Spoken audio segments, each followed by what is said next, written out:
Welcome to another video in the HLC Chronicles series. This video is a little different in that it's actually entertaining and informs about the time between now and the visit, as well as tells you why we do this for the HLC.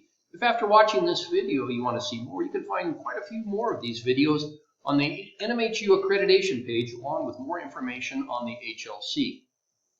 As always, we start with the mission and vision statements for Highlands. As I have stated in every video on HLC you have seen, these two statements really do drive everything else we do at Highlands. So having a general sense of these statements is always a good point to start any conversation on what we do here, and therefore what the HLC expects to find us doing when they get here. As we continue to discuss the HLC, we really need to be sitting and talking. Let's go sit on the porch, as my grandparents used to say. We see here what drives your job and the job descriptions you work under while here at Highlands, even if you are unaware of these things. But the president to the newest hire in any department is working under some or all of these listed on the screen. You just need to know this is happening and it affects us all. So why sit here and talk? Why can't we just text or send an email?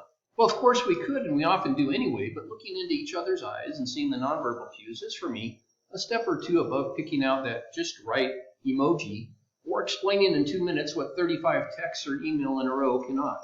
Besides, just because we can Google anything nowadays does not mean we know everything. Know what I mean? And I am smart, and so are you, but we would be too egotistical or naive to think we know everything. Besides, together we are much better than on our own. And guess what? Universities are pretty good at talking, and when you throw in a little matote, we can discuss just about anything. So here are the upcoming forums if you would like to sit for a spell. April Kent and myself, along with Dr. Minner and his few special guests, promise to do our best to both entertain and inform you on the critical HLC visit in February of 2022. And if you want to participate as a presenter, please let us know. Always room for a few more. So I've already heard from some people, why bother with HLC is the question. What good will it do? How can I make a difference? What do I know? Why this, why that, why?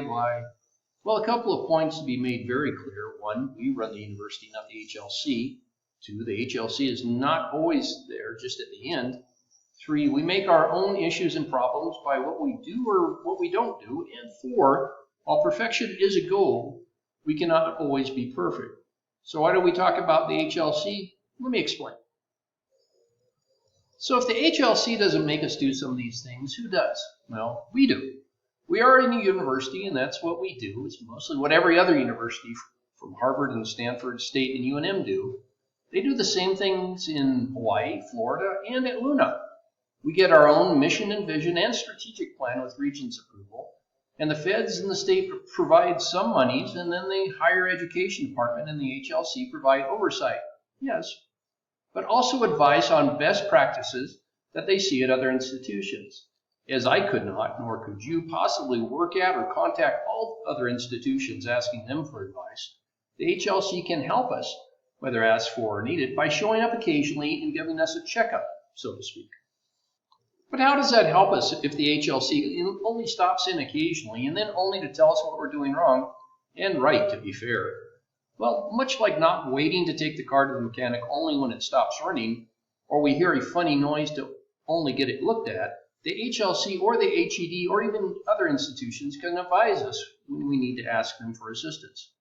And so yes, it does appear that we only see them when stuff is really ready to hit the fan, but rarely do we take the car in if it doesn't need gas on oil change or doesn't have that funny noise. So yeah, that may be what it looks like if we only see the HLC with the bad stuff, but the HLC really does want us to succeed, because otherwise it also looks bad on them. And if we were really being honest with ourselves, we do have problems, issues, concerns, whatever we want to call them, but so does every other institution of higher learning in the country. It's how we approach those through transparency and fair discourse that allow us to fix what we can.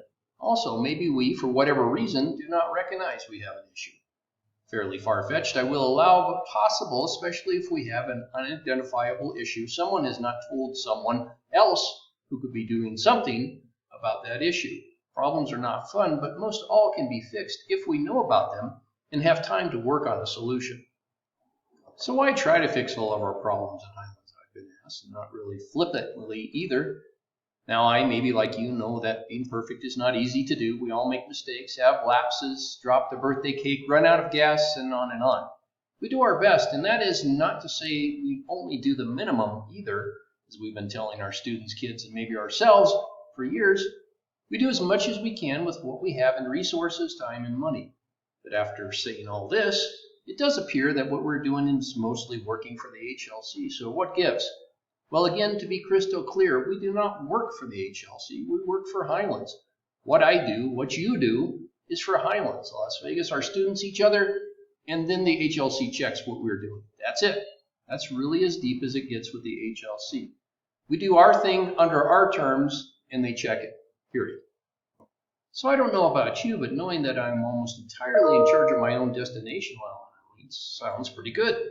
As long as we're all doing all we can, and Highlands is doing the same with the people, resources, and time it has, that is really all any of us can ask for from ourselves and Highlands when it comes to the HLC.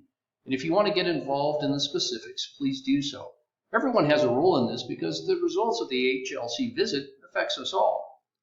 So if you have any questions on what the HLC is, or where you can get some more information, or who to contact, here's that list. And as always, thank you for watching this video.